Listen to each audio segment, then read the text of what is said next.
സംസ്ഥാനത്ത് ഇന്നും മഴ തുടരുമെന്നാണ് കാലാവസ്ഥാ മുന്നറിയിപ്പുള്ളത്. കണ്ണൂർ ജില്ലയിൽ മാത്രമാണ് പക്ഷേ അതിശക്തമായ മഴ മുന്നറിയിപ്പുള്ളത്. യെല്ലോ അലർട്ടാണ് അവിടെയുള്ളത്.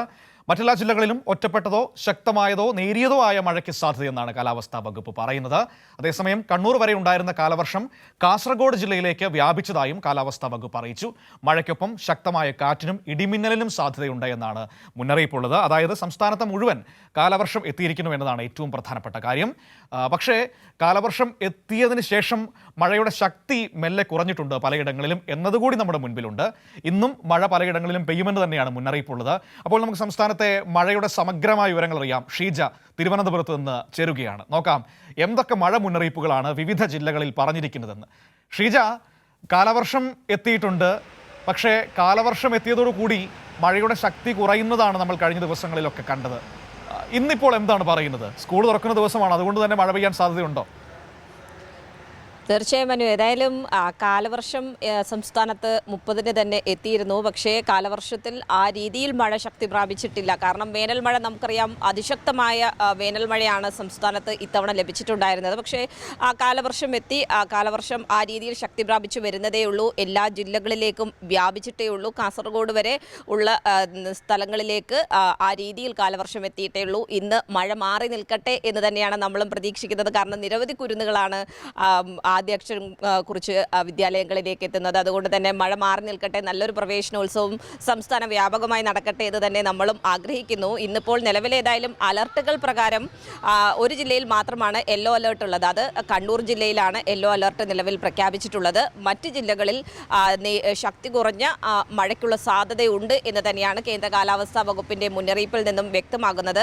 ഏതായാലും ഈ രീതിയിൽ മഴയ്ക്ക് അല്പം ശമനമുണ്ട്. മഴയുടെ ശക്തി അല്പം സംസ്ഥാന വ്യാപകമായി തന്നെ കുറഞ്ഞിട്ടുണ്ടെങ്കിൽ പോലും കാറ്റിന്റെ വേഗത കൂടി നിൽക്കുന്നുണ്ട്.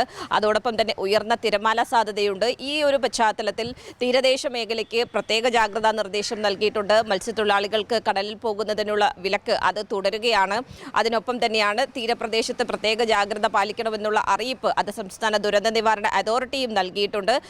വരും മണിക്കൂറുകളിൽ ഏതായാലും ഇന്നത്തെ ഒരു കൃത്യമായ ചിത്രം നമുക്കൊരു 10 മണിയോടെ കൂടി നൽകാൻ സാധിക്കും എന്ന് തന്നെയാണ് ഈ ഒരു ഘട്ടത്തിൽ കൂട്ടിച്ചേർക്കാൻ സാധിക്കുക. കാരണം 10 മണിക്കാണ് കേന്ദ്ര കാലാവസ്ഥാ വകുപ്പിന്റെ പുതുക്കിയ അലർട്ടുകൾ വരിക. ഏതായാലും നിലവിലെ ഒരു സാഹചര്യത്തിൽ ശക്തമായ മഴ സംസ്ഥാന വ്യാപകമായി വരും മണിക്കൂറുകളിൽ ഉണ്ടാകാനുള്ള ഒരു സാധ്യതയില്ല. പക്ഷേ നേരിയ മഴയ്ക്കുള്ള സാധ്യത അത് നിലനിൽക്കുന്നു. ഈ മഴയെക്കുറിച്ച് പറയുമ്പോൾ ഏറ്റവും പ്രധാനപ്പെട്ട കാര്യം മറ്റു പ്രധാനപ്പെട്ട ജാഗ്രതാ നിർദ്ദേശങ്ങളാണല്ലോ. പ്രത്യേകിച്ചും മലയോര മേഖല, തീരദേശ മേഖല, അങ്ങനെയുള്ള സ്ഥലങ്ങളൊക്കെ. അവിടെ എന്തെങ്കിലും പ്രത്യേക തരത്തിലുള്ള ജാഗ്രതാ നിർദ്ദേശമുണ്ടോ? മത്സ്യബന്ധനത്തിന് വിലക്കോ, രാത്രി യാത്രകൾക്ക് വിലക്കോ, അങ്ങനെ എന്തെങ്കിലുമൊക്കെ പറഞ്ഞിട്ടുണ്ടോ?